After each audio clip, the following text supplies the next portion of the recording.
In this video, we're going to look at the reactions of the period 3 elements with oxygen. And what we want to do is really think about dividing the period 3 elements into the metals with giant metallic lattices and the non-metals with simple molecular structures, so that we can see the difference in their reactions with oxygen. So what we need to first of all realise is that there are two period 3 elements that don't react with oxygen, and they are chlorine, because chlorine, there is no compound of just chlorine and oxygen. And you might say to me, well, we just looked at this in our last video. That's not a compound of chlorine and oxygen, that's got hydrogen in as well. There is no compound of just chlorine and oxygen. So we're going, chlorine doesn't react with oxygen, and neither does our noble gas argon, but everybody else is in period 3 is going to react. So remember, in our period 3 goes sodium, magnesium, aluminium, and then we've got silicon, and then we had phosphorus, sulfur, chlorine and argon. So we're saying the last two don't react, everybody else we're going to have a look at, but I want us to split it into our metallic and our covalent elements.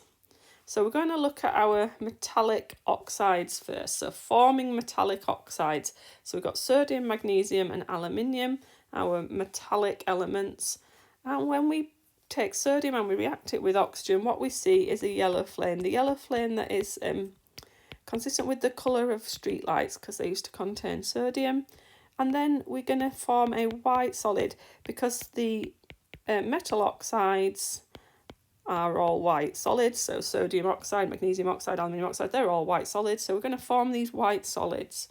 So I want you to pause the video and see if you can write a balanced equation for sodium plus oxygen.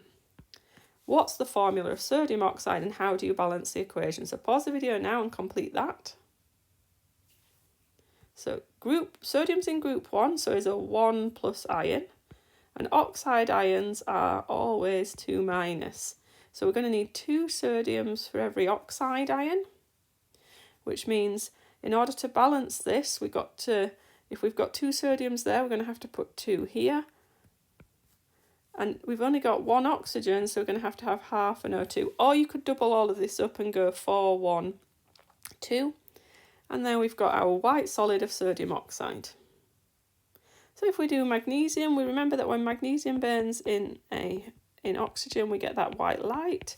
And we are going to form the white solid of magnesium oxide. So again, pause the video and see if you can write the equation. And if you've written it, you should have got magnesium plus oxygen. Magnesium is a 2 plus ion, so 2 plus 2 minus. Magnesium oxide is just MgO. And then balancing out the equation, you may have just put a half in front of the oxygen, or you might have put 2's in front of magnesium and magnesium oxide. And then aluminium, it's going to be a very slow reaction unless you powder it. And then if you do powder your magnesium, you're going to see white sparkles, so kind of a white flame.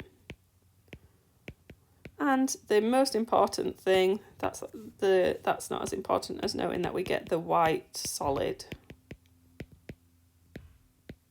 So we're going aluminium plus oxygen. What's the formula of aluminium oxide, and therefore what's the equation? See if you can pause the video and complete that. So we should have remembered that aluminium is 3 plus, so the formula of aluminium oxide is Al2O3. This is a bit trickier.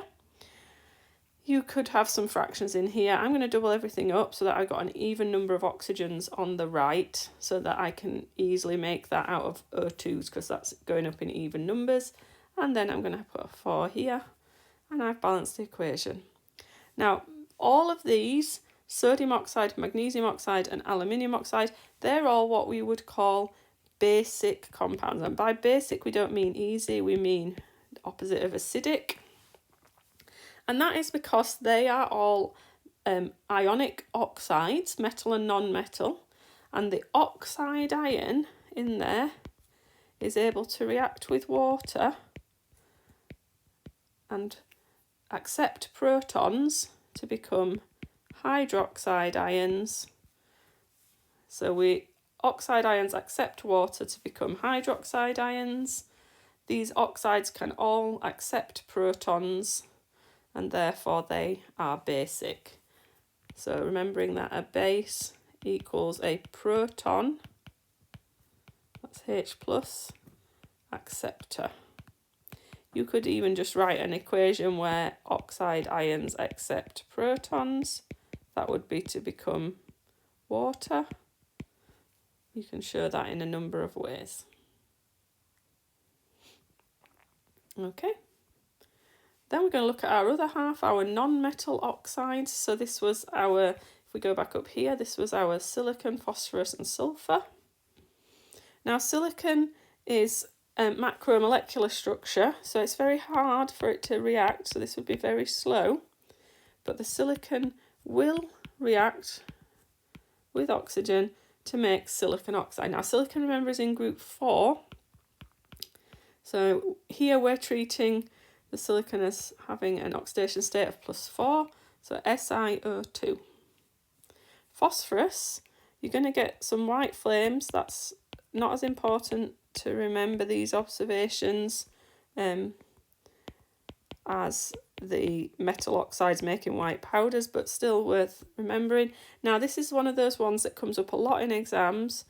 You need to remember that phosphorus, so P4, reacts with oxygen to make the compound P4O10, and you do need to remember that formula for the oxide of phosphorus is P4O10. So we're going to balance that equation by putting a 5 here. And then sulfur gives us a blue flame, and we know that the sulfur forms sulfur dioxide, which is our choking gas. So remember from our group 7 notes that sulfur dioxide is a choking gas. So the sulfur reacts with oxygen, and for this one we don't need to write S8. It makes the balancing a bit silly, so they just let us get away with writing S, and we get SO2. Now the non-metal oxides are actually acidic compounds. They're going to react with water to form acids, and we'll come across that in the next section of the notes. So for example, sulfur dioxide is going to react with water to make a type of sulfuric acid, and phosphorus oxide is going to react with water to make phosphoric acid. So they're acidic compounds.